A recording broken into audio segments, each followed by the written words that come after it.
Oui, bonjour tout le monde.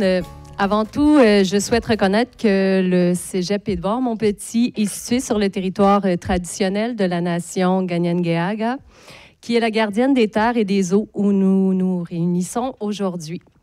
Le nom d'origine de ce territoire est Tiohtià:ke.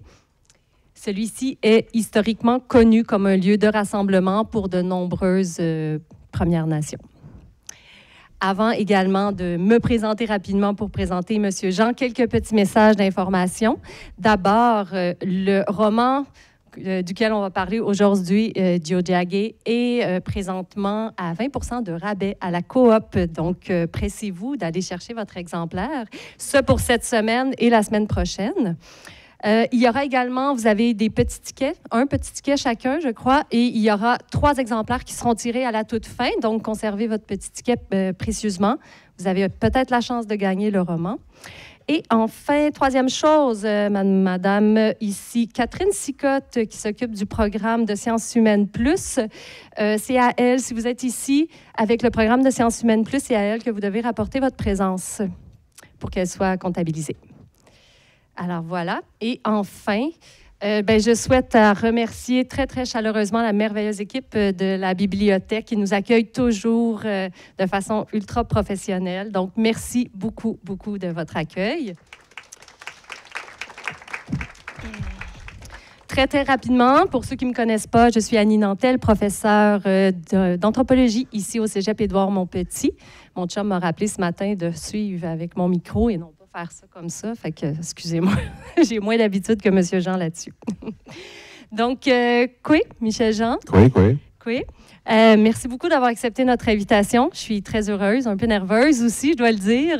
Moi, je suis honoré, puis je suis content de voir tout le monde aujourd'hui, puis ça me fait toujours chaud au cœur parce qu'il y a 5 ans même, on n'aurait jamais pu faire des choses comme ça.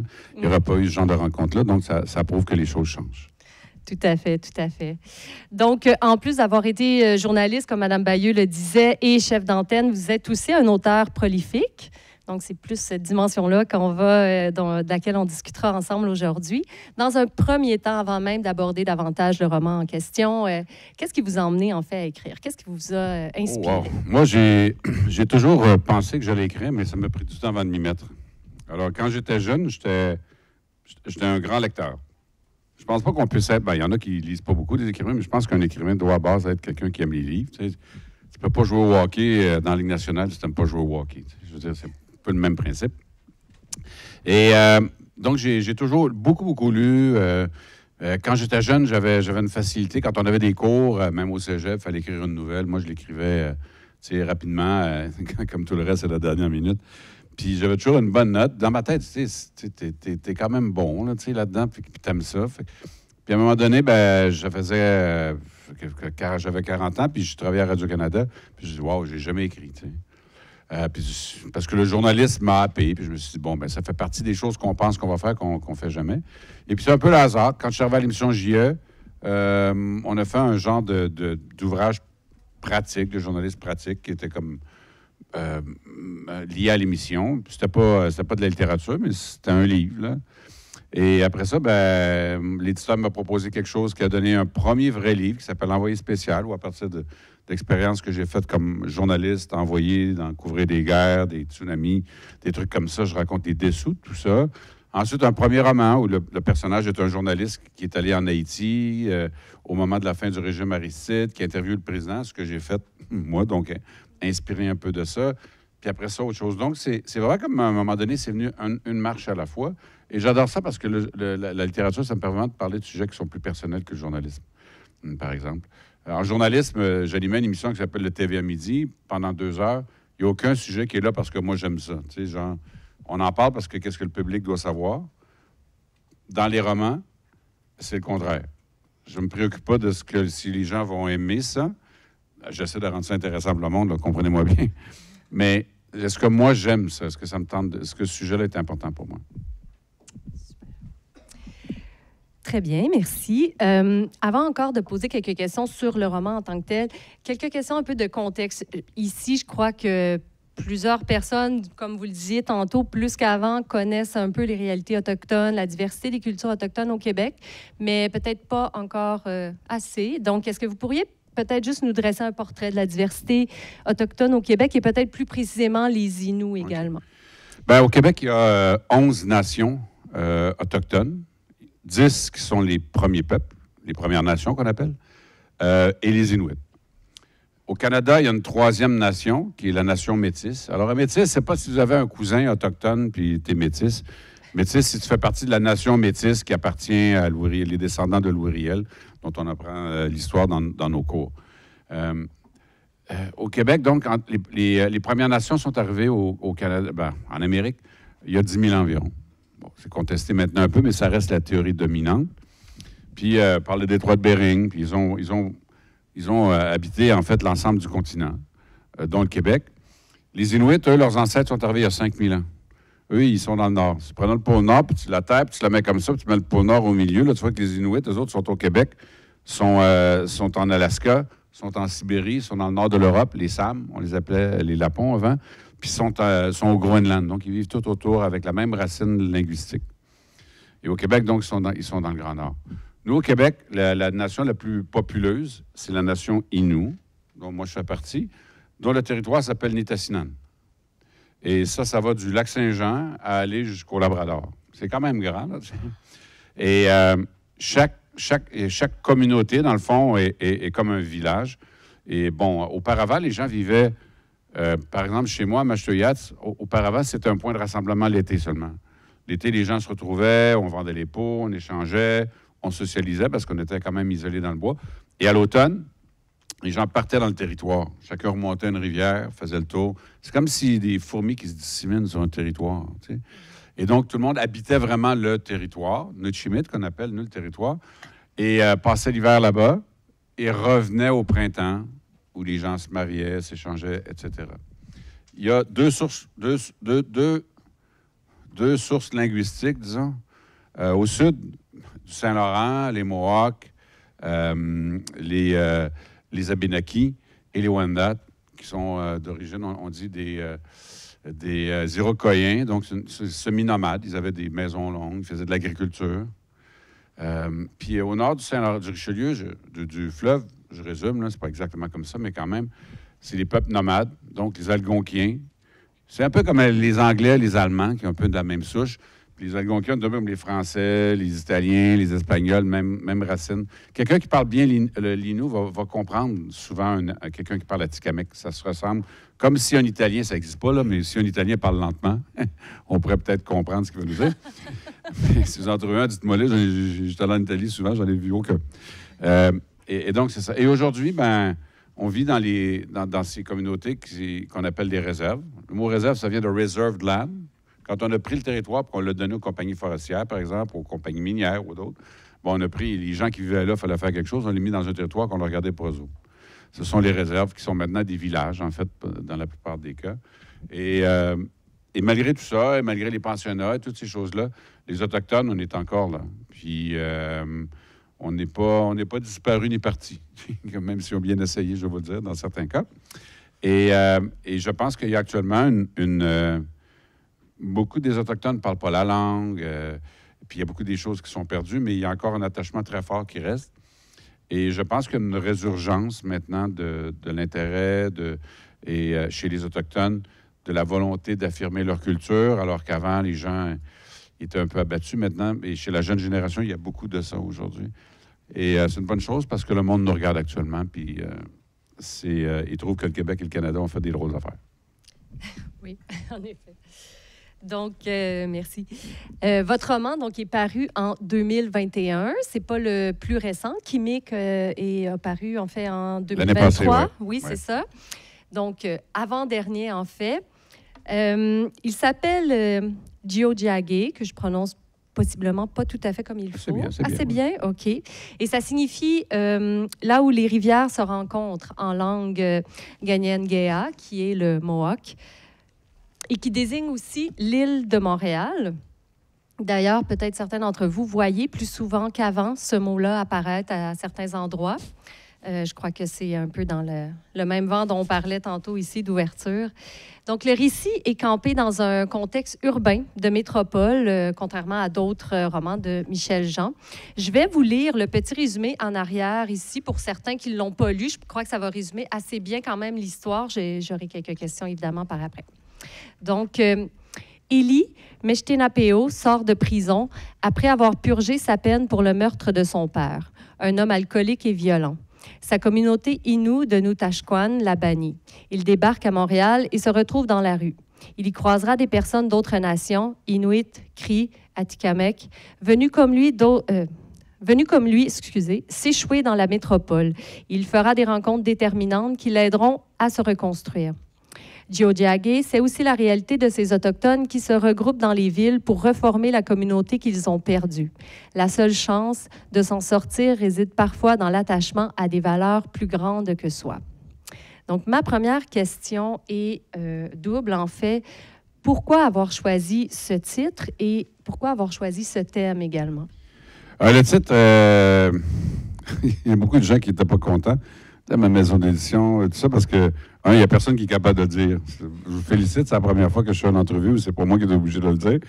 J'ai fait beaucoup d'entrevues à la radio et à la TV et personne ne le dit. Et c'était toujours, je vais vous laisser le dire. Donc, c'est compliqué. Puis ça a l'air quand tu mets 2 points comme ça, là, quand on référence dans les bibliothèques, c'est comme 2 mots différents. Mais moi, j'ai tenu à ce qu'on le fasse quand même parce que c'est comme ça que les Autochtones appellent Montréal. Ça se passe à Montréal. Puis je voulais que ce mot-là soit là. Et pour moi, il y a souvent des titres autochtones maintenant dans mes romans parce que les langues autochtones, elles ne sont pas reconnues au Québec. Au Québec, il n'y a qu'une seule langue qui est reconnue officiellement par le gouvernement et qui existe pour le gouvernement, c'est le français. Et les langues autochtones, qui sont parlées pourtant depuis plus longtemps que le français, sont considérées comme le russe, l'hindi, l'anglais, l'espagnol. Et ils ne sont pas dans l'espace public. Et je me dis que si tu l'as au moins sur la couverture d'un livre, bien, ça existe. Puis les gens le voient, puis ça fait que vous avez un mot autochtone dans votre journée, des fois, que vous voyez. Le roman se passe à Montréal parce que je pense que c'est une réalité qui est... on est 2 % de la population, les Autochtones au Québec, on n'est pas beaucoup, là. Mais on est 13 % de la population dans les rues à Montréal. Si vous allez à l'extérieur, dans les régions comme l'Abitibi, 50 % des itinérants, c'est des Autochtones. Même chose si vous allez sur la Côte-Nord. Et c'est pas parce qu'on est des anciens nomades qu'on aime vivre dans la rue. C'est parce que c'est les conséquences des pensionnats autochtones avec lesquels on vit encore. Donc, je voulais raconter ça parce que je suis quand même conscient que c'est pas la faute des gens de ne pas être au courant de ça. C'est pas enseigné dans le système scolaire. C'est pas quelque chose dont on parle beaucoup dans la société en général. Et moi, les romans, c'est une manière de raconter ces histoires-là. Alors, il s'appelle Tiohtià:ke, puis même en France, il n'y a personne qui le comprend. C'est comme compliqué. Eux autres trouvent ça vraiment compliqué, les Français. Avec l'accent français, c'est bon. Et ouais, c'est ça. Puis honnêtement, je pensais que le roman n'aurait pas de succès parce que, c'est quand même un roman sur les Autochtones itinérants. C'est pas vraiment le sujet le plus sexy qu'on peut trouver, là, tu sais. Et pourtant, on en a vendu plus de 60 000 copies. Donc, ça veut dire que les gens, ils sont prêts à cette réalité-là maintenant. Ben, ça là, c'est 3000 copies en passant. Juste pour donner une idée de grandeur.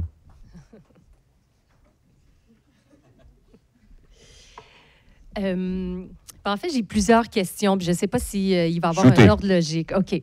Moi, en tant qu'anthropologue, c'est sûr que ce qui m'a particulièrement interpellée en tant qu'anthropologue ou fascinée dans votre récit, c'était vraiment lié au processus de reconstruction identitaire qu'on voyait à travers les différents personnages, liés à des choses, des éléments plus traditionnels, mais aussi en lien avec des expériences de vie qui étaient à la fois personnelles, individuelles, mais aussi partagées collectivement. Et bien, j'aurais aimé, en fait, vous entendre parler un petit peu de ça dans un contexte urbain, dans un contexte, justement, comme ça, de coupure. Mon roman précédent, il s'appelle Kokum. Dans Kokum, je raconte la sédentarisation forcée des Autochtones. Comment les Autochtones, donc, ont été dépossédés du territoire où ils vivaient de force, forcés de vivre dans les réserves dont on parlait tantôt, et que les enfants ont été envoyés aux pensionnats autochtones. Et ça montre, dans le fond, les conséquences que ça a eu sur les communautés, que l'on voit aujourd'hui. Tous les problèmes sociaux qu'on voit dans les communautés, violence, agression, consommation, taux de suicide élevé. Les chiffres sont toujours plus hauts que la moyenne québécoise. Et ça, c'est parce qu'on vit encore avec les conséquences des pensionnats où les enfants étaient enlevés de 5 ans à 15 ans, envoyés pendant 10 mois à l'extérieur pour le droit de parler leur langue. Ça faisait dire que leur culture était arriérée, que leurs parents étaient arriérés. Donc, ça a brisé les communautés et ça a créé toutes sortes de problèmes ensuite qu'on voit, donc, qui sont ces problèmes sociaux-là. Et quand j'ai écrit Cocum, ben, je voyais que, tu sais, la suite de Cocum, en réalité, c'est quelques années plus tard, parce que le roman s'arrête autour de 1970, c'est que c'est la suite, c'est ce qu'on voit, l'itinérance qu'on voit dans les rues aujourd'hui. Et un jour, j'étais dans un café à côté de TVA, puis il y avait un monsieur qui était en arrière de moi, puis lui, il travaillait comme... c'est le gars qui nettoie le parc. Puis il nettoyait justement le Square Cabot, où il y a beaucoup d'Autochtones itinérants qui se tiennent, parce qu'il y a des services autour notamment. Et il nettoyait le parc, puis j'entendais, il parlait avec un gars en arrière de moi, puis il disait, ouais, il dit, parce qu'autour du parc, au centre-ville, ils ont construit des tours avec des condos de luxe, puis tout ça, puis en bas, bien, il y a des Autochtones itinérants. Puis il dit, les gens, là, quand je ramasse le parc, il dit, peux-tu ramasser les Autochtones aussi? Parce que là, à un moment donné, là, nous autres, on est dehors, on ne peut pas profiter du parc, il y a des condos qui traînent, il y a toutes sortes d'affaires. Ramassons les Autochtones. Puis il racontait ça, le monsieur, tu sais, il était comme bien désolé. Puis là, je me disais, dans le fond, les gens ne comprennent pas encore que s'il y a ce problème-là, d'où ça vient? D'où ils viennent, tous ces gens-là qui sont dans la rue? Et donc, j'ai décidé de m'intéresser à ça. Puis au même moment, il y a un type que je voyais toujours, c'est un Inou, qui s'appelle Raymond Hervieux. Il est décédé maintenant. Puis je le voyais toujours dans le métro quand je faisais des reportages. Il était toujours trop fait pour me reconnaître. Là, ça lui prenait du temps. Ah ouais, Michel. Ouais. Puis à un moment donné, je le vois, puis je prends une photo avec. Viens, Raymond, on va prendre une photo. Puis je l'ai mis sur les réseaux sociaux. Puis c'était pas son meilleur profil, d'ailleurs, sur la photo, pour Raymond. Puis j'ai dit, Raymond, j'ai dit, toi, tu vois un itinérant, moi, je vois Raymond Hervieux, de Pessamit. Tu sais, pour dire que ces gens-là, c'est du monde. Qui ont des familles, puis qui viennent de quelque chose. C'est pas juste des itinérants. Et quelqu'un m'a dit, ouais, mais Raymond, paraît qu'il a tué son père, puis il est banni de la communauté, il a fait de la prison. Fait que c'est pas lui, c'est son frère qui a tué son père, mais l'histoire est vraie. Et ça m'a donné l'idée d'un personnage qui est banni de sa communauté, qui se retrouve à Montréal.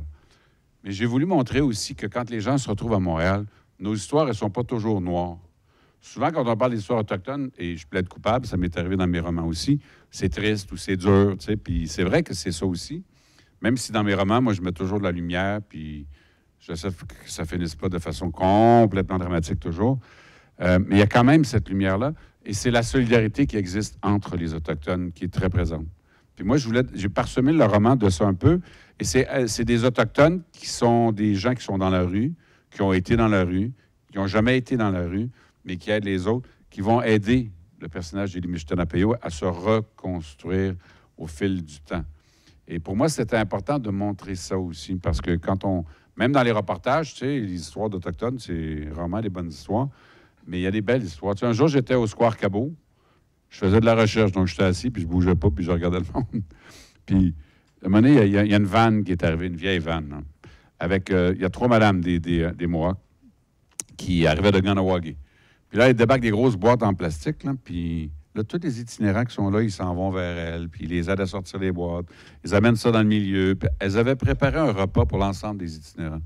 Il y a pas mal de monde, là, puis pas juste des Autochtones. Puis là, ils ont mangé ensemble, il y avait de l'orignal, il y avait toutes sortes d'affaires. Honnêtement, j'étais, ça allait bon quand même, mais bon, ça va me garder une petite gêne, tu sais. Puis les gens ont mangé, il y avait une bonne ambiance. Puis quand ça a été fini, les Autochtones ont aidé les madames, ils ont remis ça dans les boîtes, ils sont partis. Donc, tu sais, un geste de ces 3 femmes-là, dans une communauté pas loin, qui ont mis quand même pas mal de temps, parce qu'il y avait, je sais pas, moi, 50, 60 personnes qui étaient là, qui mangeaient. Il faut faire ces repas-là, puis ça coûte de l'argent. Les gens ramassent là, tu sais. Puis une autre fois, il y avait une famille qui est descendue de Pessamit. Ça, c'est 10 heures d'auto de Montréal. Puis ils sont arrivés, puis il y avait un des membres de la famille qui vivait dans la rue à Montréal, puis il s'en occupait. Fait qu'il apportait ses vêtements pour l'hiver, le manteau de ski, le pantalon de ski, les bottes, tout ce dont il aurait besoin pour l'hiver. Il venait de l'habiller. Fait que là, ils l'ont vu, ils étaient contents de se voir, puis ils sont retournés à Pessamit après. Donc, ils ne le laissent pas tout seul. Ils savent qu'il est encore là, il est loin. On va aller te porter les vêtements, on va s'occuper de toi. Et j'ai voulu montrer ça. Et l'autre chose, c'est que dans le roman, ce qui est important, c'est que je dis souvent qu'on est comme invisible, mais on est encore là. Et le territoire aussi a changé. Tu sais, les montagnes, les forêts de gratte-ciel ont remplacé les forêts, mais la montagne est là, le fleuve, pardon, est là aussi. Puis nous, on est encore là sur ce territoire-là. Alors, c'est ça que j'essaie de montrer un peu à tout ça. C'est que le monde change, mais on est encore là. Et aussi, cette solidarité-là qui a toujours existé entre Autochtones, elle continue d'exister aujourd'hui. Dans Cocom, je montrais comment, quand des gens manquaient de nourriture, puis ça, c'était arrivé pour de vrai dans la famille, tu sais, mon arrière-grand-père, la famille était campée dans le nord, près du lac Péribonka, et il y avait des gens, des fois, qui avaient manqué, tu sais, ils n'avaient pas chassé, puis des vieux, souvent aussi. Puis il allait leur porter de la nourriture. Il partait, puis il amenait de la nourriture. Il allait la porter aux gens pour que tout le monde s'en tire, parce qu'en se disant qu'un jour, ça va peut-être être le contraire. Ce réflexe-là qui existait dans le temps en territoire existe encore en ville aujourd'hui. Vous ne le voyez pas, mais nous, on le connaît et on le voit encore. Donc, c'est pour ça que pour moi, c'était important que le livre reflète ça. Oui, en effet. C'était bon, Madame l'anthropologue, ça? C'était très bien, c'était très bien. On va continuer avec un autre thème anthropologique. Celui de... c'est vrai, en fait, ce thème-là, il m'a semblé vraiment transversal dans tout le livre, qui était celui entre la continuité et la rupture, justement. Continuité et rupture avec, entre autres, les identités, avec son passé aussi, également aussi avec le territoire. Donc, au niveau même du territoire davantage... qu'est-ce qui représente, en fait, la communauté et le territoire dans les identités autochtones?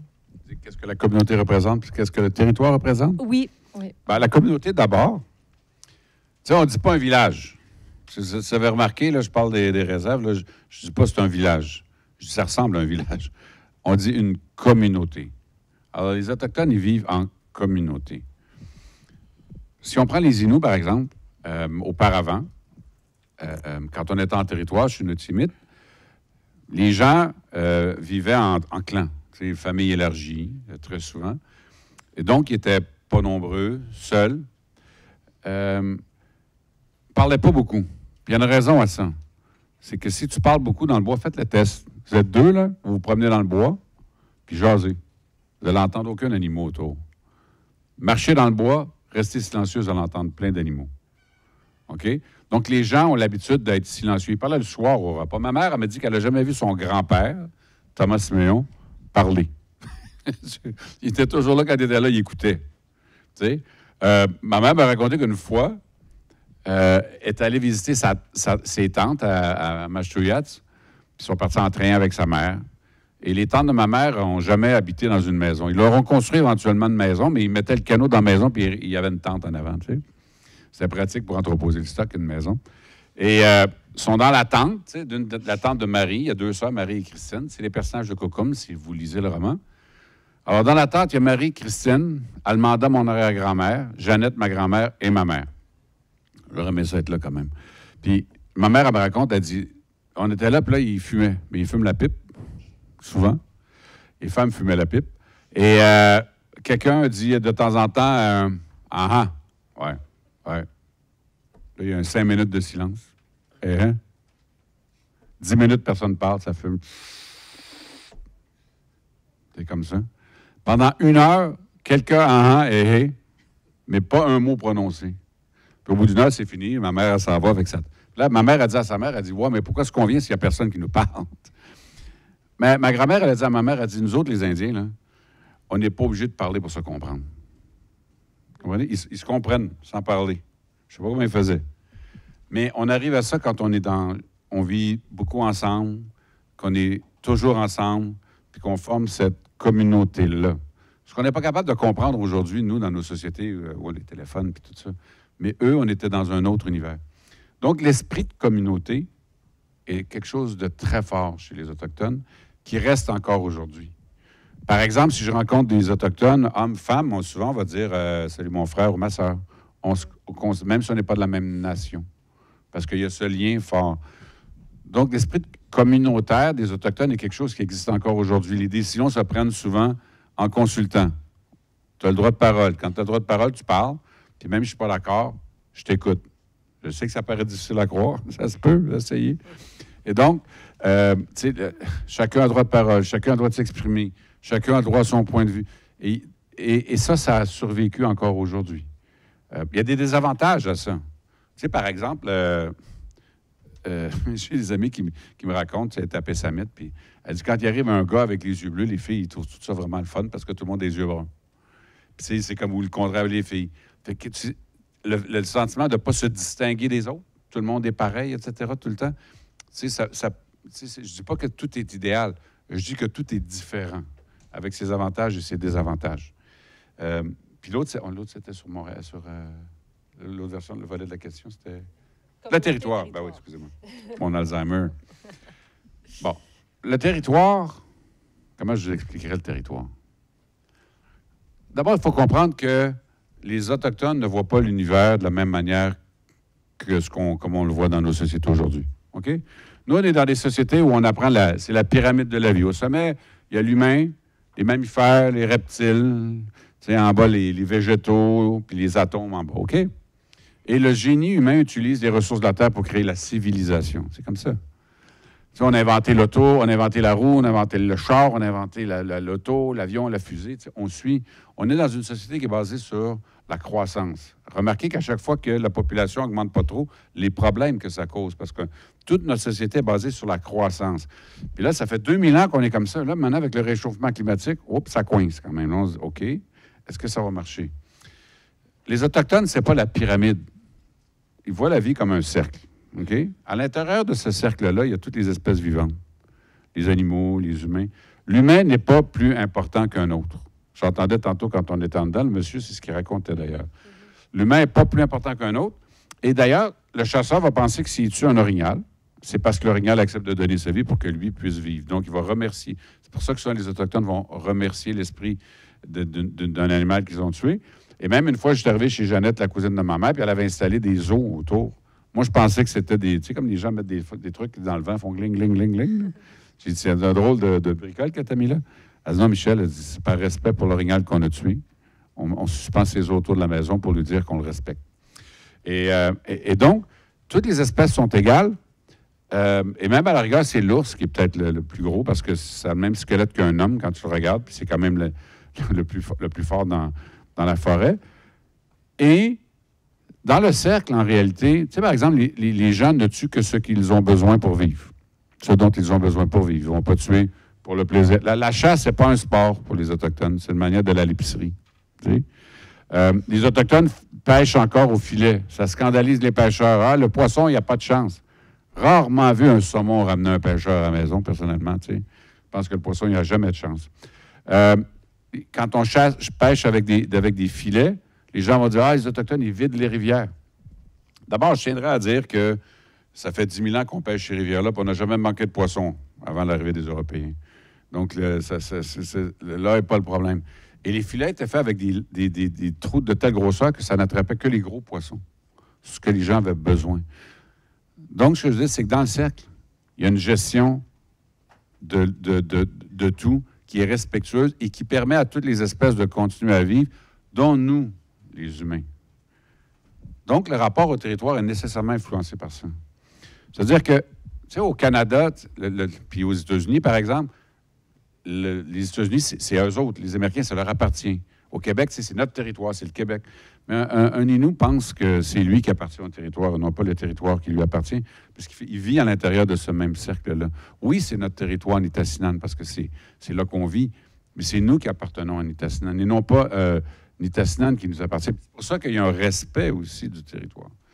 Alors, tout ça, même si on est aujourd'hui en ville, même si quelqu'un comme moi ne vit pas en territoire, ça influence notre façon de voir le monde et de voir les choses.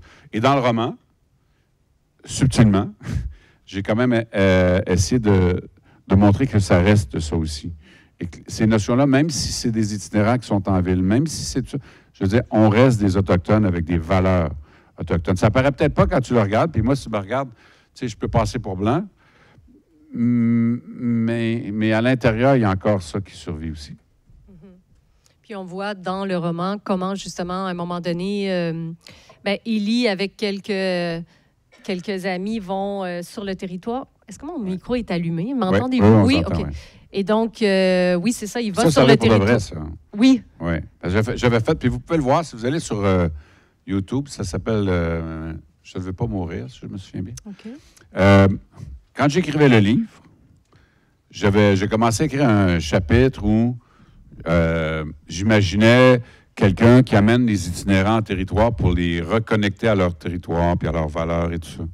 Puis je racontais à une amie de Pessamit, justement, que j'étais en train de faire ça, tu sais, puis que je me suis dit que ce serait une bonne manière de permettre aux gens de se recentrer. Et bien, ouais, j'ai vu un documentaire là-dessus qui a été fait, je pense. Puis j'ai trouvé le documentaire. Et c'est exactement comme dans mon roman. Sauf que les Autochtones qui sont interviewés disaient des choses plus intelligentes que moi j'écrivais. C'était vraiment profond, leur réflexion. Et il y avait notamment Raymond Hervieux dans les personnes qui étaient là. Ça a marché pour les 3 autres personnes qui étaient là, mais ça n'a pas marché pour Raymond, malheureusement. Et donc, ce documentaire-là existe. Puis ils ont fait ça avec les gens. Malheureusement, la personne qui a fait ça est décédée, fait que je pense pas qu'ils le font encore. Mais tu vois dans le documentaire à quel point ça a un effet bénéfique sur eux. Puis il y en a 2 ou 3. Puis je me suis même inspiré des personnages de leur vie dans le roman. Puis pour moi, c'est pas parce que je manque d'imagination, j'en ai en masse, là. Mais des fois, c'est comme une manière de donner une voix à ces gens-là qui racontent leur histoire, etc. Puis si quelqu'un dit « Michel, t'exagères », c'est un peu « Ben non, j'exagère pas, gars, c'est servir pour de vrai ». Parce que souvent, nos histoires sont tellement hors normes que les gens pensent qu'on va exagérer. Mais non, c'est là. Et le documentaire existe. Parfait. Le récit, vous l'avez dit tantôt, là, il est dur. Il ne fait pas l'économie de la violence qui existe au sein des réalités qui sont dépeintes dans les communautés, mais également parce que ça se passe en ville, mais on comprend qu'ils traînent avec eux souvent des passifs difficiles aussi qui proviennent des communautés. Donc, c'est ça. La violence est présente. La violence envers les autres, la violence envers soi-même aussi. Donc, on voit les effets, en fait, des traumatismes intergénérationnels qui sont présents. Mais en même temps, vous l'avez dit tantôt, et c'est vraiment marquant dans le roman, comment la résilience est présente partout, l'humanité, la solidarité. Puis moi, je trouvais que c'était peut-être le rire des sœurs Mapatouk qui revenait beaucoup symboliser cette résilience-là. Elles ont des vies difficiles et pourtant elles rient beaucoup. Donc, je voulais juste... Serge Bouchard, qui a intitulé un de ses livres sur les Inuits, Le peuple rieur. J'aurais aimé vous entendre un peu sur l'importance de ce rire-là, de la résilience chez les Inuits. C'est sûr qu'il y a le silence puis il y a le rire. Et si vous êtes avec des Inuits, ça rit. Ça rit mal, à part de ça, ils partent à rire, un genre de « ah! » c'est comme... Des fois, les gens sont même déstabilisés. Mais le rire est comme un bouclier contre ce qui est arrivé. Les gens en rient. On dit qu'il vaut mieux en rire qu'en pleurer.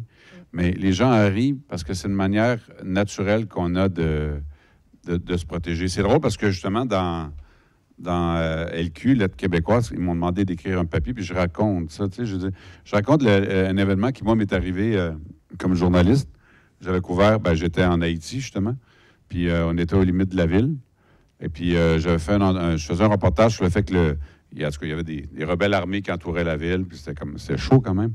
Et moi, j'étais donc à faire un reportage aux limites de la ville, puis où des rebelles avaient attaqué le poste de police, les policiers l'avaient repris. Puis j'étais avec les policiers qui étaient armés avec des mitraillettes, puis tout.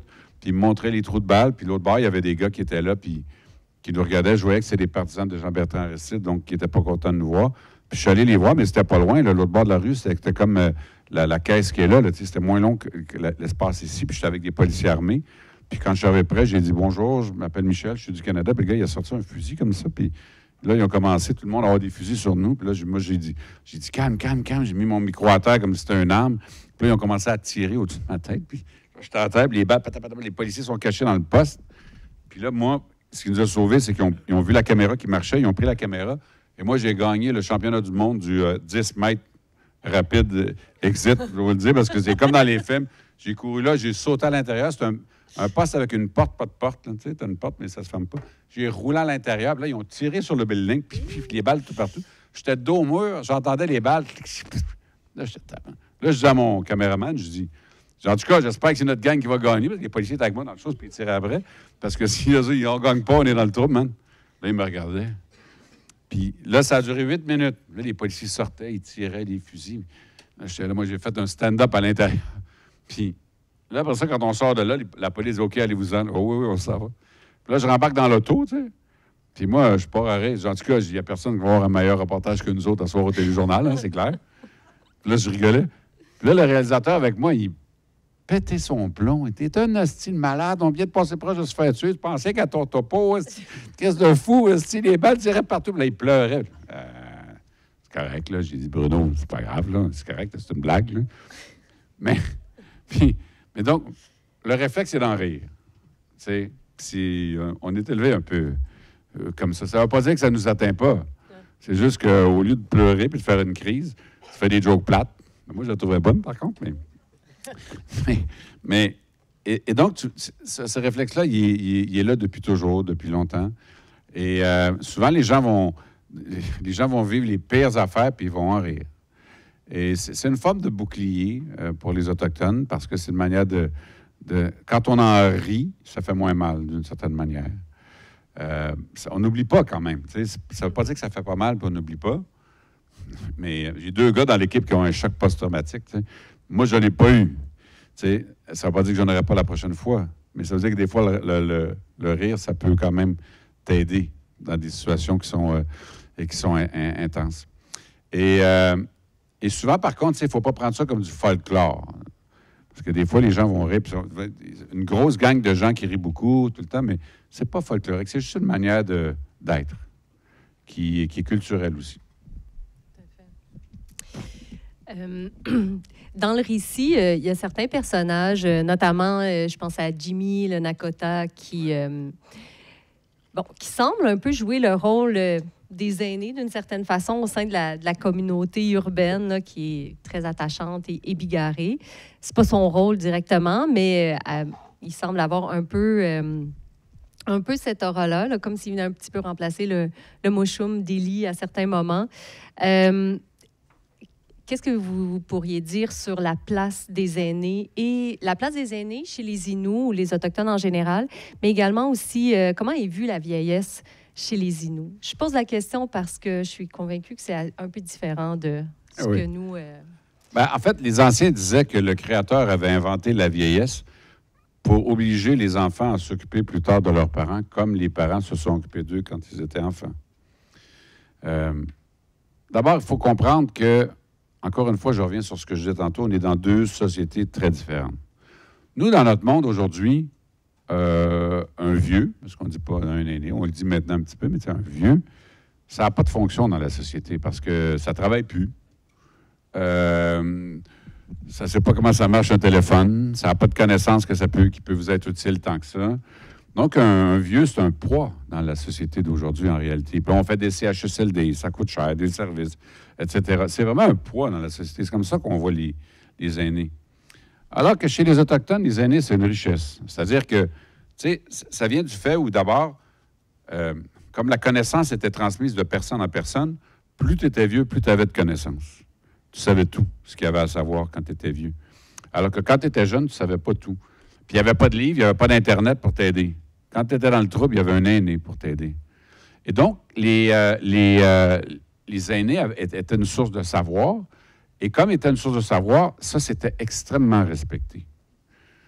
Donc, on s'occupait des aînés avec beaucoup d'attention parce que les aînés étaient un trésor, dans le fond. Tu sais, c'était comme... Tu demandais à l'aîné... Quand c'était le temps de partir en territoire, par exemple, tu sais, moi, on m'a raconté, entre autres, comme... C'est souvent les aînés qui savaient, qui regardaient le ciel, quand est-ce qu'il y a la meilleure période de partir. Tu sais, c'est pas de dire, ah, c'est vert, c'est bleu, aujourd'hui, ça va être beau. Non, ils savaient, avec le temps, ils apprenaient comment les choses étaient, ils sentaient les choses. Et donc, quand l'aîné disait, on part, mais tu sais, c'était pas le jeune qui à côté, bon, il va là, tu sais, non, tu t'attendais. Et donc, tout était, ça changeait la relation entre les aînés qui n'étaient plus un poids. Puis des fois, ça donne des choses, comme j'ai un ami qui travaille dans un hôpital à Trois-Rivières, où il y a beaucoup de Atikamekw qui vont se faire traiter là-bas parce que c'est l'hôpital le plus proche, là, même si c'est à 3 heures d'auto sur un chemin de gravel où il y a des gros camions qui transportent des arbres. Là. Et elle me racontait une scène où il y avait 5 personnes, 5 hommes, qui étaient venus avec une grand-mère, une cocoum qui est venue pour ses traitements de dialyse. Et là, d'abord, les Atikamekw qui parlent mal le français souvent, ils arrivent à l'hôpital, sont intimidés, sont dans un coin, ils parlent à personne, sont gênés. Fait que là, les gens les trouvent bizarres en partant. Ils sont dans leur coin par la personne, sont gênés, tout ça. Et ensuite, ils font rien. Ce monde-là, il n'y a rien que ça à faire. Pendant une semaine ici, ils sont sur le BS ou quoi. Qu'est-ce qu'ils font? Personne qui travaille là-dedans. C'est ce que les gens disent. OK? Ça, c'est comment les gens dans l'hôpital, les infirmières, voyaient ces personnes-là. OK? Comment les Autochtones voient ces personnes-là? Bon. D'abord, la grand-mère, quand elle part pour se faire traiter, il n'y a pas personne qui va la mettre dans un autobus avec quelqu'un qui va la ramasser là-bas. Ça se fait pas. La grand-mère a besoin de partir, on l'accompagne. Elle ne sera pas toute seule, on va avec elle. Donc, sont partis 5 de ses garçons ou de sa famille, puis ils l'accompagnent jusqu'à Trois-Rivières. Puis on reste là le temps qu'il faut. Puis après ça, le soir, elle est avec des gens de sa famille. Elle n'est pas toute seule avec une personne qui est là, qui est tannée. Elle est avec un groupe de gens qui l'accompagnent, qui va avec elle. Puis quand c'est fini, on ramène la COCOM à la maison. Est-ce que c'est des BS finis? Je ne pense pas, en réalité. C'est juste qu'on n'a pas la compréhension de ce que ça veut dire, ce qu'ils font. OK? Et ils font ça, eux, parce que, justement, un aîné, c'est un trésor qui respecte. Tu sais, vous allez voir Joséphine Bacon, ici, là. Elle est pas mal une aînée elle-même, Joséphine. Elle n'est pas vieille, là, mais quand même. Et d'ailleurs, elle dit toujours, je ne suis pas une aînée, moi, je suis une vieille, parce que je n'ai pas vécu en territoire, etc. Je dis, non, Joséphine, tu es une aînée. Et Joséphine, elle a reçu un doctorat honoris causa de l'Université Laval. Puis c'était la première fois qu'un Autochtone recevait ça. On était tous honorés, puis on l'appelle la reine des Inuits, nous autres, en blague. C'est une grande dame. Allez voir, elle est grande dans son cœur.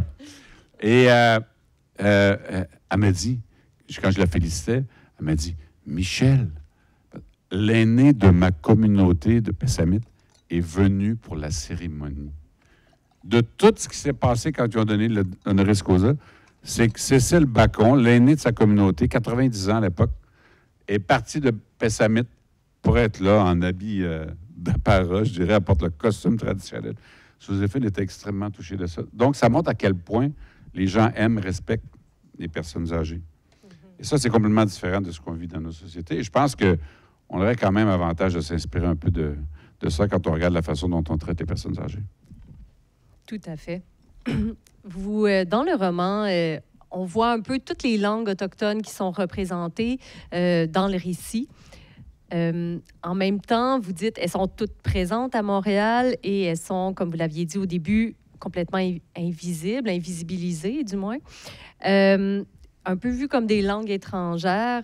Oui. De façon générale, comment se portent les langues autochtones au Québec? En général, mal. Elles sont menacées. C'est pas le cas de l'Atikamekw. Il y a un taux de natalité très fort. Puis dans les communautés Atikamekw qui sont éloignées, ils vivent encore, eux, dans leur langue. Dans les communautés qui sont proches des villes, les situations des langues sont plus difficiles. C'est la même chose que le français à l'extérieur du Québec, par exemple. Si vous allez dans les provinces de l'Ouest, en Ontario, les taux d'assimilation sont de 100 des francophones là-bas. Chez nous, le taux, c'est très difficile. Quand les enfants vont à l'école, mettons, puis ils vont à Polyvalente à côté, ils parlent français, leurs amis parlent français. Comment que les parents parlent la langue à la maison? Les enfants veulent parler la même langue que leurs amis, etc.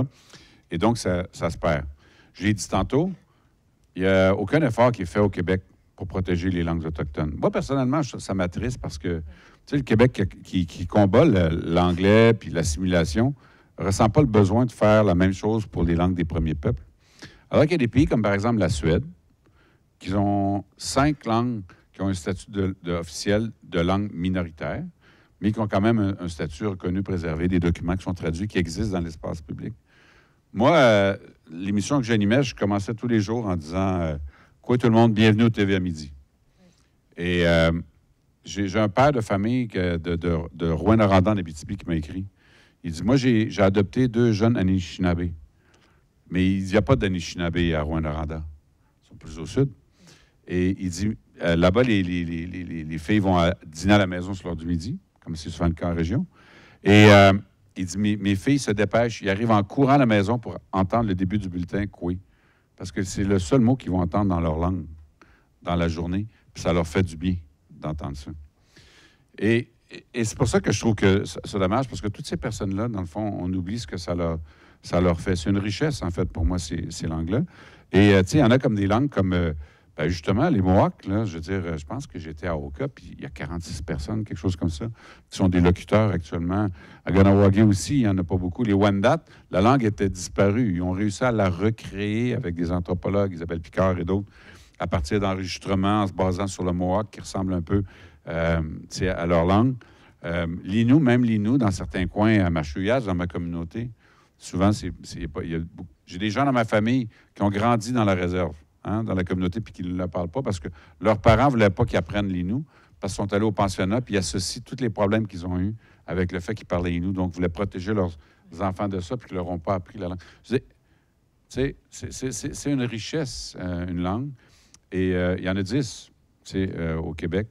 Et elles ne sont pas en bonne santé. On perd des langues autochtones à chaque jour dans le monde. C'est pas un problème qui est unique à chez nous, là. Puis c'est la réalité.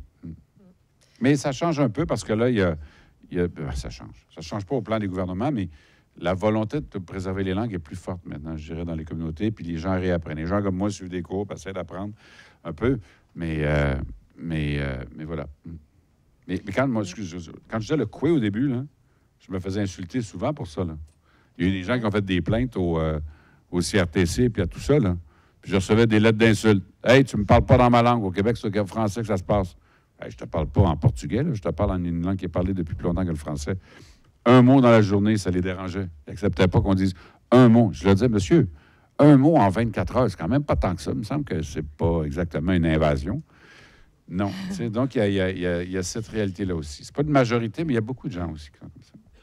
Bien, vous faites bien de relever, en effet, cette étrange position-là au Québec, là, qu'en effet, on vit nous-mêmes avec une langue qui a ses défis pour subsister à long terme en Amérique du Nord anglophone. Une langue qu'on identifie justement comme étant très, très liée à notre identité, puis pourtant transférer cette même sensibilité-là au peuple autochtone autour. Cela dit, le français, c'est ma langue que je parle. Donc, j'aime le français. Ce que je dis, c'est pas contre le français. Ben non, absolument. C'est que je pense que les langues autochtones ne sont pas une menace pour le français. Ben oui, absolument. C'est une richesse, en effet. Encore une petite question d'anthropologue, mais c'est toujours au bénéfice de tous. On parle beaucoup dans nos cours de choc culturel. Et là, vous parlez justement de comment les sociétés sont différentes, c'est-à-dire les identités autochtones, les cultures autochtones et allochtones, d'autant plus métropolitaine, urbaine, j'imagine. Donc, on le voit dans votre écriture, justement, ce choc-là vécu par les Autochtones qui se retrouvent en ville. Vous parlez de solitude, de mélancolie, mais également aussi du bruit constant autour. Pouvez-vous en dire un peu plus sur ce choc-là qui est vécu par ceux qui quittent les territoires pour la ville? Quand on vit à Montréal ou autour de Montréal, on est habitué au bruit urbain, les autobus, les camions qui reculent. Hier, je faisais une entrevue avec quelqu'un sur un podcast, puis on a arrêté 3 fois parce qu'il y avait les camions de poubelle qui arrêtent, qui retournent. T'sais.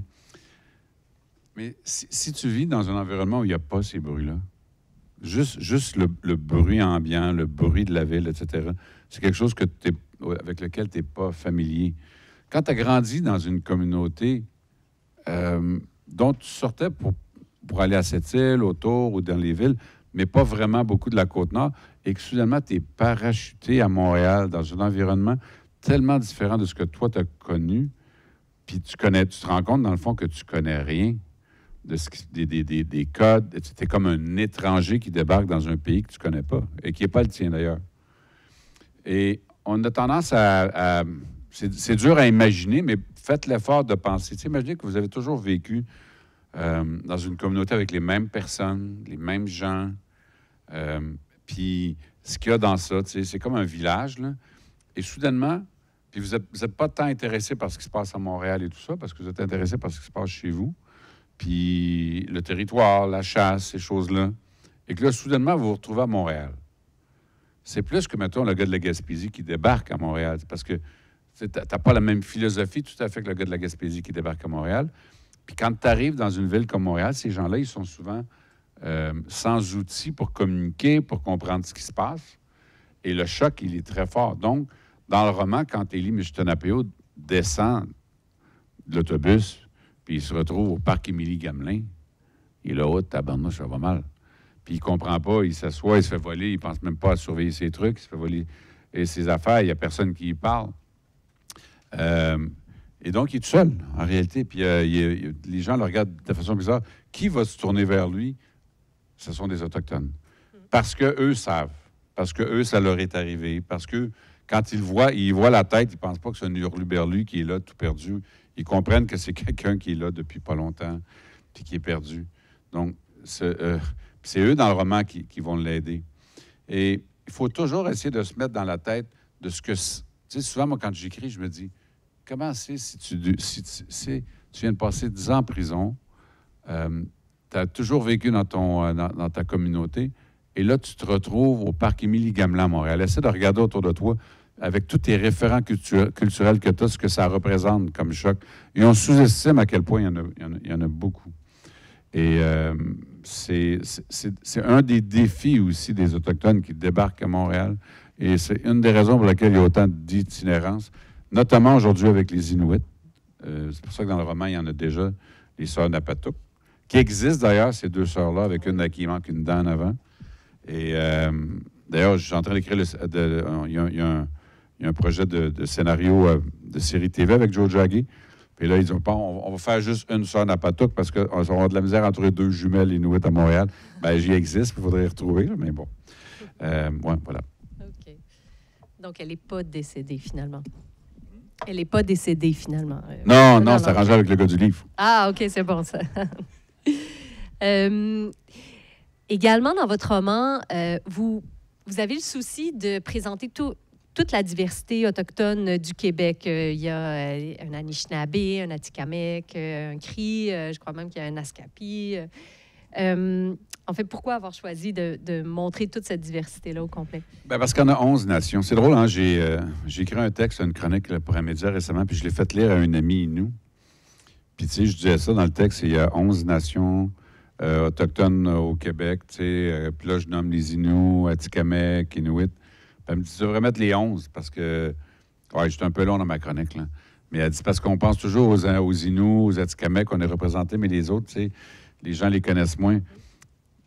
Fait que là, c'est vrai, tu as raison, puis j'ai changé, là, tu sais. Mais c'est que, pour moi, ces noms-là, les gens doivent apprendre à les connaître. Doivent savoir que ça existe. Parce que c'est vrai qu'on parle beaucoup des Inuits, tout ça. Et c'est important aussi que les gens sachent que cette diversité culturelle, tu sais. Dites-vous, là, vous voyez le Québec, mettons qu'on dit qu'il y a 11 nations, OK? Ce que ça veut dire, c'est qu'il faut voir le Québec, pas comme juste il y a des gens qui vivent là-bas. Imaginez un peu comme l'Europe. Tu sais, quand tu regardes l'Europe, là, c'est l'italien, grec, allemand, c'est français, espagnol, il y a du portugais. Puis chaque bout de territoire, il y a une langue différente. Chaque pays a une culture. Tu sais, la culture entre un Allemand puis un Italien est très différente. La nourriture aussi, d'ailleurs, pauvres Allemands. C'est pour ça qu'il y a autant de restaurants italiens en Allemagne. Et tu sais, chaque culture, la nourriture, tout ça est différent d'un pays à l'autre. Mais au Québec, c'était la même chose. Je veux dire, tu sais, c'était les Wolastoquits, c'était les Inuits, c'était les Inuits en haut, les Mohawks, les Abénaquis. Chaque secteur est habité par une race, disons-le comme ça, nation différente avec sa langue, sa culture, ses traditions, ses manières de faire les choses. Toutes les nations, par exemple, font du perlage, comme vos boucles d'oreilles, qui sont très jolies, incidemment. Ils viennent de Picogan. Oui, exactement. Donc, mais des Anishinaabe, chacun a les décors à sa manière. Les motifs sont différents. Les couleurs utilisées sont différentes. Tu peux voir d'où ça vient quand tu connais assez bien ça aussi. Alors, imaginez, disons, le Québec qui est avec tous ces pays-là, d'une certaine manière, avec des cultures, des langues. Bon, les territoires sont encore là et les gens sont encore là, mais c'était pas des frontières au sens de ce qu'on a comme nous comme frontières, parce que je le disais tantôt, le territoire n'est pas nous, c'est pas délimité par des frontières, c'était comme des États qui étaient aux frontières à peu près définies, mais les territoires existent encore et les gens sont encore là. Donc, moi, je veux que les gens comprennent que avant que ce soit le Québec comme on est aujourd'hui, il y avait ce Québec qui était déjà multi-ethnique, multiculturel, mais dans un autre monde. Et souvent, les Autochtones, un jour, il y a un jeune, c'était un Autochtone de l'Ouest, je ne me souviens plus de sa nation, puis j'étais en France, dans un festival littéraire. Puis il a dit, On parle beaucoup de l'éco-anxiété actuellement, la fin du monde tel qu'on le connaît. Là, on parle de ça. J'étais en auto tantôt en m'en venant, puis j'entendais à la radio exactement ça. L'animateur qui posait, je ne sais pas trop qui, un plongeur qui fait des films. Est-ce que quand tu vas dans le fond de l'eau, tu te rends compte qu'on est dans... C'est la fin du monde tel qu'on le connaît qui est en train de... Toutes ces questions-là nous habitent. Puis le jeune a dit, vous savez, il dit, nous, les Autochtones, on a vécu la fin du monde. On a vécu la fin du monde, notre monde, et on a été forcés de vivre dans un monde qu'on n'a pas choisi. Mais ces gens-là existent encore. C'est comme, imaginez la scène, là, on est ici, là, et là, soudainement, des extraterrestres descendent. Puis là, il y a une technologie supérieure, puis ils ont besoin de la Terre pour faire quelque chose qui est utile pour eux, que nous, on ne comprend pas trop. Puis, ils nous prennent, ils nous tassent tout. Là où vous vivez, votre maison, votre auto, le cégep, tout ça n'existe plus. Vous êtes dans un coin, on va vous mettre ailleurs, on va vous nourrir autrement, on va vous installer. Puis là, tout le territoire ici, on va le faire pour faire pousser ce dont les extraterrestres ont besoin. C'est ça qu'ont vécu les premiers peuples. Tu comprends? Ils ont vécu ça, de voir arriver des gens avec une technologie supérieure, qui ont pris où ils vivaient, qui ont forcé à changer leur mode de vie, puis qu'ils ont parqué, puis qui ont essayé de les assimiler. Donc, on a vécu la fin du monde. Mais, on a survécu à la fin du monde. Et quand on survit à la fin du monde, on est pris, je pense, par un très fort désir de continuer de vivre, puis de s'exprimer, puis de parler. Et c'est pour ça, je pense qu'il y a autant d'Autochtones actuellement qui écrivent, qui investissent le monde musical. Tu sais, Lisa Pisac, puis il y en a plein d'autres aussi, qui de plus en plus sentent le besoin de parler puis de dire les choses. Alors, c'est pour ça que moi, dans mes romans, souvent, je vais inclure ça. Tu sais, je veux que les gens comprennent qu'il y a plusieurs nations, qu'il y en a plusieurs, etc. Puis qu'il y a cette richesse-là qui est encore là. En dessous de la surface, maintenant, j'en conviens.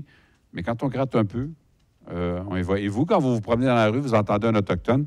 Bien, comme pour Raymond, vous entendez un Autochtone, mais moi, je reconnais un Atikamekw. Je reconnais un Mohawk. J'entends pas ça des Mohawks parler, par contre. Mais j'entends un Mohawk, des fois. Puis, je reconnais quand même un peu les langues quand je les entends.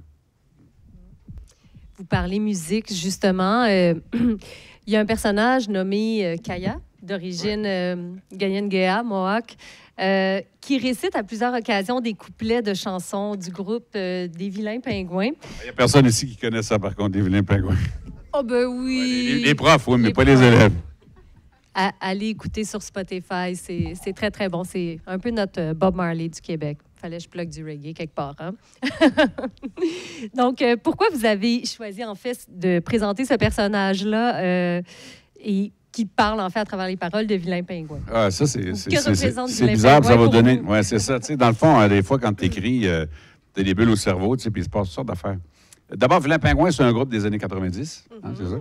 Puis, ça roule depuis presque 30 ans. Ils terminent là, c'est leur dernier spectacle, c'est cette saison. Oui. Et donc, c'est un groupe qui était très populaire. Moi, je n'étais pas particulièrement fan des Vilains Pingouins, même si j'aimais quand même ça. J'étais comme punk à l'époque, puis ça l'était un petit peu, donc ça allait. Et je me souviens, quand j'étais jeune, il avait été finaliste au prix de la disque. Rudy Kaya, qui est le chanteur, qui n'est pas un Autochtone, qui est le chanteur, il avait été finaliste pour texte, meilleur texte. Puis là, c'est l'année où Richard Desjardins avait gagné. Puis là, franchement, Rudy Kaya, dans la même catégorie que Desjardins, c'est quand même un peu ridicule, les Vilains Pingouins. Puis là, tu sais, ils font toujours comme un résumé au début, là, tu sais. Là, t'entends la musique, les paroles. Puis je m'étais dit, quand même, j'ai jamais écouté vraiment tant que ça les paroles, mais c'est quand même des beaux textes, tu sais. Puis ça reste là, ça fait longtemps, tu sais. Puis là, je suis en train d'écrire mon roman, puis là, je crée des personnages. Puis là, à un moment donné, je suis dans l'auto, tu sais. Puis là, il joue le train de Vilain Pingouin, qui est un de leurs gros succès. Et là, j'entends la chanson. Ah, ben oui. Puis là, je me souviens, c'est vrai, les paroles sont belles. Tu sais, c'est quand même fort, le texte. Puis là, je me souviens de la fois, quand j'étais jeune, c'est vrai, ces textes. Puis là, je me dis, ben, tu sais, peut-être que je pourrais faire un personnage qui parlerait en texte de Vilain Pingouin. Tu sais, j'ai arrêté de boire depuis que j'ai eu cette idée-là, quand même. Il ne faut pas que ça m'arrive trop souvent. Puis là, je suis arrivé chez nous, j'ai commencé à écouter des vidéos sur YouTube, les textes, puis tout ça. Puis là, il n'y a pas tant que ça de chansons, tu sais, mais il y avait quand même pas mal. Là, je regardais les textes, puis finalement, j'étais capable, à chaque fois que j'avais besoin que le personnage dise quelque chose qui correspondait à ce qu'il pourrait dire, je trouvais une chanson de Vilain Pingouin où il y avait quelque chose qui ressemblait à ça. Fait que le personnage de Kaya, on l'appelle Kaya comme Rudy Kaya, est un vieux punk sexagénaire fini, chauve. Il ressemble à Rudy aujourd'hui. et il n'a fait que parler en parole de Rudy Kaya. Puis je me suis dit, un personnage flyé comme ça, ça se peut, on en voit quand même dans la rue. Puis moi, je ne les connaissais pas, les vilains pingouins.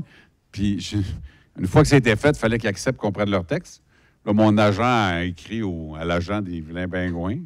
Puis il leur a dit, ça vous dérange-tu? Puis Rudy Kaya, qui avait lu mon roman d'avant, Kokoum, qui avait aimé, ils étaient contents, eux autres. Puis je suis allé en Europe. C'était super. Honnêtement, ça, c'était vraiment. Puis à un moment donné, j'étais dans une librairie. Tu sais, c'était moins grand qu'ici. C'est comme la moitié de la salle ici, là. Mais c'est quand même une assez grande librairie. Puis c'était plein. Puis la libraire, on est en avant, elle me posait des questions. Puis à la fin, c'est une espèce de libraire française sympathique, mais je ne veux pas dire coincée, c'est pas coincé, mais très formelle, là. Tu sais, c'est ça un peu, hein? Puis elle dit, alors maintenant, en terminant, nous allons écouter ensemble la musique de Vilain Pingouin. Puis là, tu entends, ça part. Puis là, moi, on est en train de filmer parce qu'on fait des vidéos avec ça. Puis moi, je le filmais elle pendant qu'elle disait. Puis la personne qui fait mes vidéos est en haut, elle filmait. On a fait une vidéo avec ça, c'était super bon. Puis là, j'étais là. Hey man, Vilain Pingouin à Lyon, c'est super bon. Après ça, j'étais à Paris avec les gens de Babelio, qui est un site pour lecteurs. Il y a Goodreads. Babelio, c'est en France. Tu fais des critiques littéraires là-dessus. C'est un réseau social. Les autres sont super branchés. Ils ont fait un événement dans une salle à peu près grande comme ici, là-bas. Puis là, c'était dans le Paris branché. Puis là, c'était comme... Tu sais, il y avait plein de monde. Puis c'était un événement pour Joe Jaggi. Puis là, il y avait toutes sortes d'artistes qui faisaient plein de trucs. Moi, j'étais là. J'en revenais pas qu'ils organisaient ça pour moi. Puis dans la pièce, la musique, c'était les vilains pingouins. Puis moi, je prenais une vidéo de ça, puis j'envoyais ça aux pingouins. J'ai dit, hey Rudy, j'ai dit, la bonne nouvelle, j'ai dit, c'est que Rudy Kaya, c'est que Vilain Pingouin est en tournée européenne. La mauvaise, c'est que c'est pas dans des stades, c'est dans des librairies, par contre. Ce qui les a fait beaucoup rire. Puis dans le projet de série TV, moi, j'ai dit, ça serait le fun qu'on demande à Rudy Kaya de jouer son rôle. T'sais. Il n'est pas Mohawk, mais on dira qu'il n'est pas Mohawk dans le livre, dans la série. Je ne sais pas si ça va se faire, là, mais bon, c'est ça. Fait que voilà l'explication pour Kaya. Et comme je dis, là, j'essaie d'être plus raisonnable dans mes affaires maintenant. Ah, mais c'est excellent. Moi, ça a été J'ai apprécié plusieurs personnages, mais j'ai eu un coup de cœur pour Kaya, franchement. Mais chez nous, le monde tétané quand même que je fasse jouer du Vilain Pingouin à longueur de journée à un moment donné. Là, ah oui? Ça me prenait le bon texte. Tu ne peux pas te fier à ce que tu trouves sur Internet. Tu écoutes les chansons. Tu passes un après-midi à réécouter les chansons. Ouais, c'est ça. Mais bon. Le temps file. On est presque rendu, en fait... à la période des questions, j'aurais peut-être une dernière question concernant votre dernier roman, Chimique. D'un point de vue d'anthropologue. D'un point de vue d'anthropologue, non, en fait, je vais encore un peu la même chose. Pourquoi vous avez choisi ce titre-là et de quoi parle, en fait, rapidement, ce livre-là? Bon, la raison pour laquelle Kémek se prononce Kémek, m'a dit, il s'appelle Isaac, mais qui s'écrit Kémek. Bon, d'abord, Kémek, ça veut dire chien en Inuktitut. Et c'est une race de chiens, comme le Samoyed, le Husky, le Malamute. C'est la race des chiens nordiques qu'il y avait au Québec. Vite, l'histoire des Inuits, c'est ils ne sont pas soumis à la loi sur les Indiens. Parce que quand elle est créée en 1870, il n'y a pas de Québécois qui vit dans le Grand Nord. Il n'y a pas de Canadiens non plus. Ils sont tout seuls, puis ça va bien. Et ensuite, donc, ils n'ont pas de droits territoriaux comme les Premières Nations. Et souvent, moi, j'entendais les gens au Québec dire... tu sais, les problèmes des Serge Bouchard disait ça. J'étais d'accord avec beaucoup de choses que M. Bouchard a dites, mais pas toutes. Le problème des Autochtones, c'est les Anglais. Parce que la culture anglaise a créé, entre autres, les pensionnats, la loi sur les Indiens. La culture anglaise est rébarbative aux cultures autochtones, alors que le français ne l'est pas. Et moi, je réponds toujours, moi, mais les Inuits, eux autres, ne sont pas soumis à la loi sur les Indiens, ne sont pas allés au pensionnat, et pourtant, c'est les communautés avec le plus de problèmes. Alors, d'où viennent les problèmes des Inuits? Bien, quand personne ne s'occupait du Grand Nord, mais dans les années 50, le Québec a découvert le potentiel hydroélectrique de la baie James. Et là, Québec, pendant des années, Ottawa disait au Québec, occupez-vous des Inuits, envoyez-les à l'école. C'est pas des Autochtones au sens de la loi. Québec dit non, c'est des Autochtones, c'est à Ottawa pays. Et là, quand on a découvert la baie James, Québec a dit, oh, ça, c'est maître chez nous, c'est le territoire du Québec, c'est nous autres, ça. Et Ottawa dit, fine, mais tu vas t'occuper des Autochtones. Pas de problème. Et donc, le gouvernement a regroupé de force les Autochtones dans 14 communautés. OK? La sédentarisation forcée s'est faite à partir de ce moment-là. On est dans les années 60. Et Quand tu remettons, tu mets 100 chasseurs autochtones dans le même village. OK? Là, c'est pas les communautés, c'est des villages. Bien, un chasseur, c'est comme un ours. Ça a besoin d'un grand territoire pour avoir assez de nourriture pour vivre. T'en mets 100 dans un village, ils vont mourir de faim. Il n'y a pas de bouffe pour tout le monde. Les Inuits, c'est un peuple de mer. Nous, on est de la forêt. Eux, ils vivent de la mer. Ils sont sur le bord de la mer, puis ils chassent les baleines, les narvals, le phoque. Quand c'est l'hiver, la baie du Tsong gèle, les baleines sont parties. Mais les phoques restent. Ils ne migrent pas, eux. Puis pour survivre, ils se font des trous dans la glace qui entretiennent. Il y a plein de trous que tu ne vois pas parce qu'ils laissent de la neige devant. Mais le chien sent l'eau, repère les trous, et le chasseur va chasser le phoque en plein hiver. Son chien dit qu'il y a un trou, il met une plume. Tu sais, des fois, la glace est rendue sur l'épaisse, là, mais le phoque a entretenu un trou, tu sais. Puis quand le phoque arrive pour replacer, il s'installe avec son harpon, puis il attend. Puis quand le phoque remonte, la pression de l'air dans le trou, si le phoque, ça pousse, la plume bouge, pang! C'est comme ça qu'on chasse le phoque. Il n'y a pas de survie des humains sans les chiens dans le Grand Nord. Parce qu'il n'y a pas de survie sans le phoque. Ça fait longtemps qu'ils vivent grâce aux chiens. Les chiens, c'est un moyen de transport, bien entendu. Si tu marches à la glace et qu'elle est fragile, le chien va le sentir. Il va contourner. Si tu tombes, il va t'aider à sortir. S'il y a une tempête de neige, c'est comme Nez Rouge. Il te ramène à la maison, il n'y a pas de problème, tu es assis en arrière, puis le chien passe au travers de la tempête et revient au campement. Si tu te fais attaquer par un ours polaire, bon, tu n'es pas sûr de gagner, mais tu as une chance de survivre. Tandis que tout seul, les chances sont minces.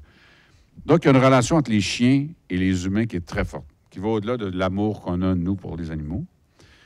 Et quand, donc, le gouvernement les a regroupés, puis les Inuits, ils s'en allaient tout le temps, bien là, il y a quelqu'un dans un bureau à Québec qui a dit, bon, ben écoute, on va régler le problème, on va leur enlever les chiens. Fait qu'on a entrepris une campagne d'abattage des chiens. Les policiers rentraient dans les villages, rassemblaient les chiens, devant les gens, abattaient les chiens, il y avait plein de sang à la banquise, mettaient de l'essence, brûlaient les corps. Devant les gens. Et en 1950, on avait recensé 20 000 chiens, des Rémiques. En 1970, il en restait 0. Là, on en a retrouvé quelques-uns après, des gens qui s'étaient cachés et tout ça. Mais nous, les Premières Nations, notre traumatisme, c'est les pensionnats autochtones. Puis on vit avec les conséquences de ça. Les Inuits, c'est le massacre des chiens nordiques. Combien de personnes ici sont au courant du massacre des chiens nordiques? Levez la main. C'est pas beaucoup, félicitations. C'est pas beaucoup, hein? Mais voilà. Alors, on n'est pas au courant de ça. Et moi, j'ai écrit un roman parce que je voulais que les gens sachent, pour comprendre les problèmes que vivent les Inuits actuellement. Et cette réalité-là, c'est pas une réalité dont on parle dans les médias, dont on parle nulle part. Moi, je l'ai fait dans un roman. Si vous voulez le lire, je vous rassure, on ne tue pas des chiens pendant 200 pages. J'adore les chiens moi-même, j'en ai. Ça se passe avant et après. Mais l'objectif est de décrire quelque chose qui a des conséquences encore aujourd'hui. Et quand j'écris le livre, j'ai d'abord demandé à des Inuits qu'est-ce qu'ils en pensaient. Je le faisais. J'avais parlé avec Sheila Watts-Cloutier, qui est une aînée très respectée. J'ai travaillé dans le livre avec l'Institut Avatak, qui est leur institut culturel ici. Je leur ai fait lire le livre. J'aurais demandé, eux autres étaient contents que j'en parle. Puis on a fait le livre qui est paru l'année passée. Et j'ai entendu des gens dire, j'ai même entendu, je ne dirais pas qui, mais des politiciens dire, un méchant bashing de la SQ. Ben, je pense que tu n'as pas compris le livre. Parce que ça servait comme ça pour de vrai. Tu sais, c'est pas inventé, là. C'est comme ça que ça s'est passé. Puis même dans le roman, j'ai enlevé les affaires. Il n'y a pas de sang sur la banquise, ces choses-là. Parce que je trouvais que c'était déjà trop, puis c'était pas nécessaire. Alors, moi, la littérature me sert à ça. Vous voyez? Maintenant, une fois que j'ai dit ça, j'ai une idée de ce que je vais écrire, mais j'enrobe ça dans un roman, dans une histoire. C'est pas un cours d'anthropologie. Mais, tu sais, ce que je veux dire, je rigole. Mais c'est pas un cours que je fais, c'est pas un cours d'histoire, c'est un roman, c'est une histoire. Puis tu peux aimer le roman pour l'histoire d'amour qu'il y a, pour l'histoire d'aventure, pour le territoire qu'on découvre. Puis tu peux l'aimer pour ça et où, parce que ce qu'il y a en dessous, le caché dans le roman. C'est ma manière d'écrire. Michel Jean, Tinash Kometin. Tinash Kometin. On est prêt pour la période de questions. Donc, on a un micro ici. On en a un autre. Oui, on en a un autre de l'autre côté. Donc, Si vous avez des questions, présentez-vous à un des deux micros. Vous avez vu, Michel-Jean est très chaleureux et facile d'approche, donc soyez pas gênés. Si vous ne posez pas de questions, c'est moi qui vais poser. On va Et comme journaliste, je suis moins gentil. Bonjour, bonjour. Je suis moi aussi un Nénou de Match to Watch, puis je veux aussi aller redonner pour ma communauté. Puis je me demandais quel conseil auriez-vous à donner à quelqu'un qui voulait justement redonner à sa communauté autochtone ou n'importe qui voudrait aider avec les communautés? Bon, tu sais, aider à la communauté, à nos communautés, il y a 1 million de manières de le faire. Tu sais, d'abord, faut juste choisir qu'est-ce qu'on aime faire, qu'est-ce qu'on pense qui est important. Puis, c'est pas obligé d'être un service public, mais juste d'être quelqu'un qui, dans son environnement, fait quelque chose, c'est déjà beaucoup. On n'a pas beaucoup d'Autochtones qu'on voit dans la société ou dans l'espace public. Donc, si vous faites quelque chose, déjà ça va inspirer les autres autour de vous. Et ensuite, la solidarité, je suis certain que vous la ressentez aussi.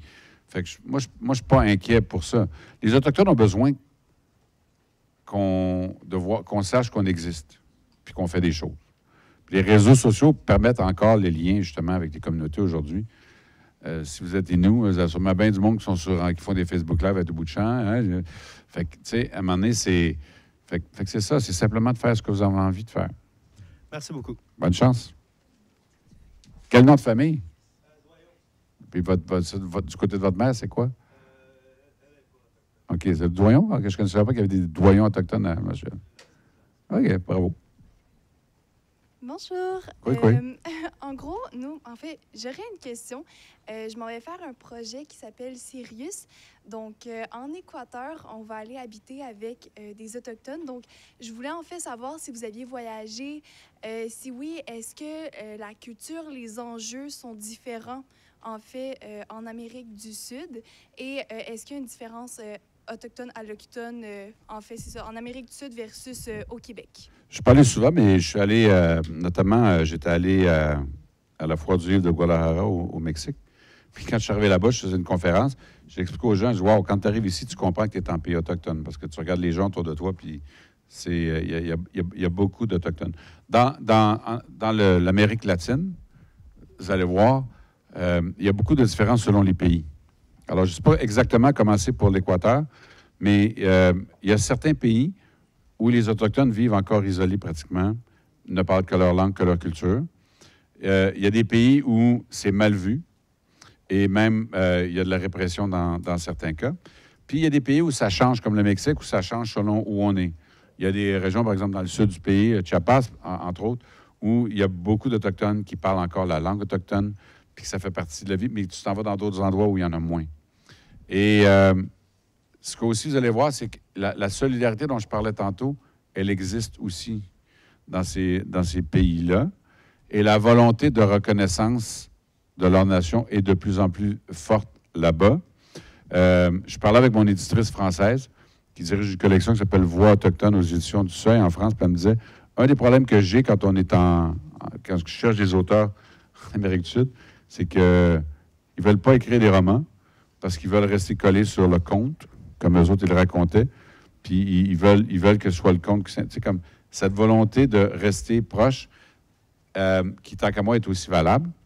Mais ce que je veux dire par ça, c'est qu'il y a une grande variété de façons dont les choses s'expriment. Un jour, j'étais à Paris, puis j'avais mis une photo sur Instagram, puis il y avait 2 jeunes militantes, une qui venait de la Guadeloupe, puis l'autre qui venait Venezuela, je ne sais pas trop.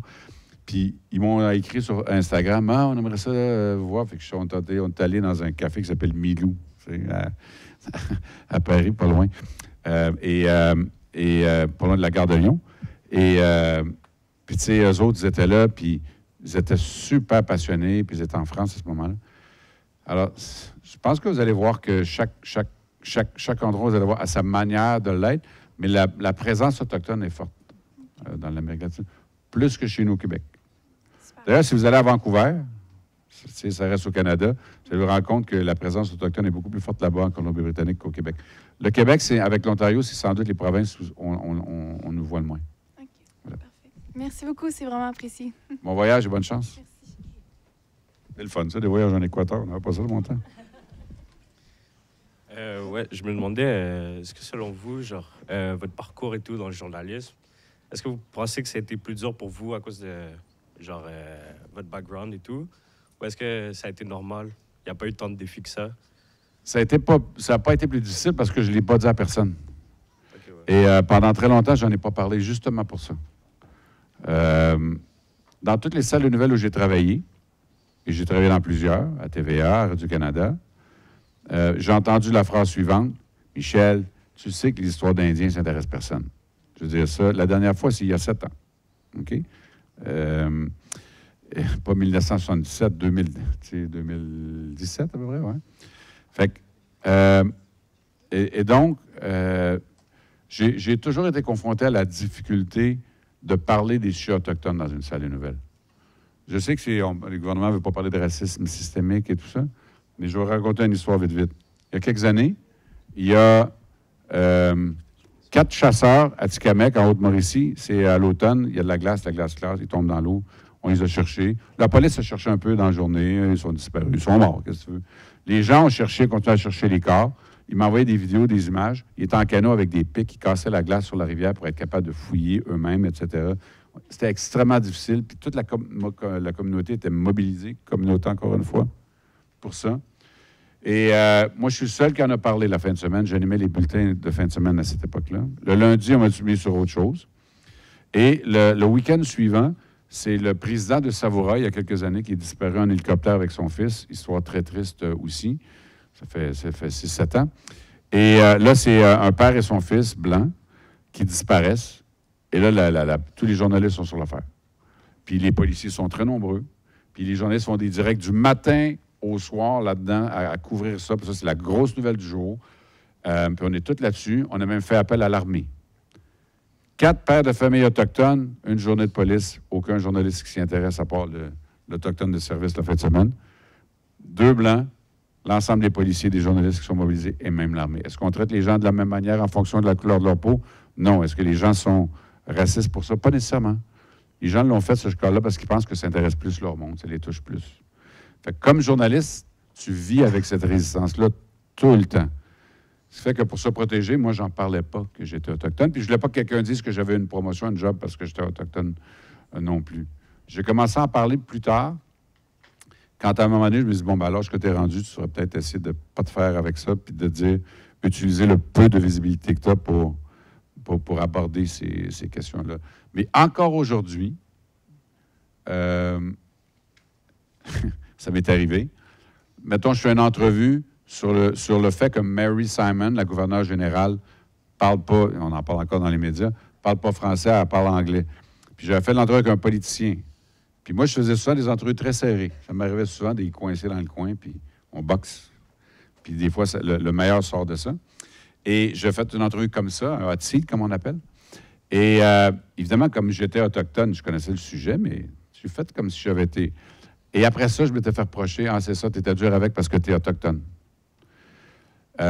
Puis j'ai des rédacteurs en chef qui m'ont dit, puis je connais une journaliste, que son patron ne veut pas qu'elle couvre les sujets autochtones parce qu'elle est autochtone, puis on a peur qu'elle ne sera pas objective. Ce à quoi j'ai répondu à ce patron de presse-là. Donc, tu me dis qu'un Québécois francophone ne devrait pas parler de sujet de langue. Et puis une femme ne devrait pas parler de l'avortement, par exemple, parce qu'elle n'est vraiment pas objective, tu sais, honnêtement. C'est le contraire, hein? Bien, c'est ça. Pour les Autochtones, il y a encore cette résistance-là. Ça fait que si tu es un Autochtone, ça va être plus facile actuellement d'avoir un emploi, mais ça vient quand même avec les gens ne font plus attention maintenant, mais il y a encore des préjugés qui sont là. Moi, je voulais juste avoir une vie normale, c'est pas avoir de troubles. Mais maintenant, si c'était aujourd'hui, je le dirais. Tu sais, je le dis maintenant. Mais moi, à mon époque, c'était plus dur encore. Il y avait plus de racisme puis, qu'il y en a encore aujourd'hui. Okay, ouais, merci. Merci, bonne chance.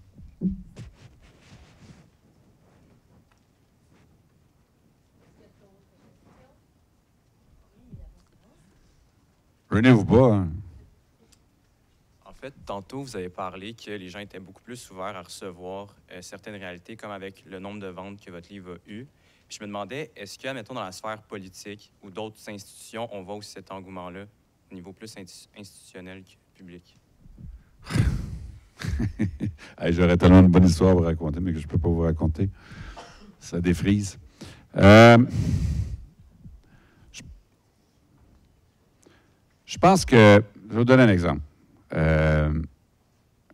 Comme est étudié dans beaucoup d'écoles, puis mes autres livres, ça vient toujours des professeurs ou des directions d'école. Ça ne vient jamais du ministère ou d'en haut. Les professeurs qui l'ont lu, qui l'ont aimé, qui pensent que les jeunes devraient le lire, etc., qui le présentent, les directions. J'ai même des commissions scolaires éventuellement qui l'ont fait. Il n'y a rien comme ça qui ressemble à ça qui vient des hautes instances. Ça fait pas partie de l'histoire. On a annoncé la création d'un musée de l'histoire du Québec francophone récemment. Je n'ai pas entendu parler que c'est comme de dire que ça commence avec les... en fait, le directeur du projet derrière ça, l'historien, a même dit que c'est normal qu'on commence avec l'arrivée des Français parce que les Autochtones, c'est la préhistoire quand même. Puis on ne fait pas de musée sur la préhistoire, on fait des musées sur l'histoire. Il y a encore beaucoup de résistance, moi, en haut, je pense. Plus au Québec que dans le reste du Canada. Puis c'est pas parce que les Québécois sont plus racistes. C'est parce que la question nationale vient un peu compliquer le débat ici, où souvent les gens vont avoir l'impression que dans ce débat qui dure depuis 400 ans entre les francophones et les anglophones, quand les Autochtones interviennent en faisant valoir, c'est comme si on se mettait entre les Anglais et les Français. C'est souvent interprété comme ça, alors que ça ne devrait pas être comme ça. Donc, c'est plus compliqué ici au Québec que ça l'est ailleurs. Tu sais, la reconnaissance territoriale que vous avez faite tantôt, ça se fait systématiquement au Canada anglais et c'est très rare au Québec. Je vous félicite d'ailleurs. J'avais fait une conférence avec les médecins de l'Association canadienne des médecins. 25 des médecins étaient du Québec. On avait fait une reconnaissance territoriale. On n'avait pas fait la reconnaissance territoriale. Puis j'avais expliqué qu'on ne la faisait pas parce qu'au Québec, c'est mal vu. Puis les médecins anglophones, hein? Ah oui, on comprend. Tu sais, toutes ces questions-là. Alors, moi, je pense qu'il y a encore beaucoup de résistance sur... tu sais, prends Pétapan, qui est une entente avec notamment Mashtoyat, qui devait se faire. C'était fait. Moi, les négociateurs m'avaient dit c'est fait. On s'est entendu, c'est réglé. On va l'annoncer d'ici 2 semaines. Bon, ce que j'ai compris, c'est quand c'est arrivé au ministre Jolin Barrette, ça prévoyait que les Autochtones, on s'entendait sur plein de trucs sur l'utilisation du territoire, mais les Autochtones ne renonçaient pas à leurs droits territoriaux. Donc, potentiellement, les Autochtones ont encore une reconnaissance d'une partie du territoire du Québec comme à eux. Et ça a bloqué. Au gouvernement, non. Le ministre a dit non.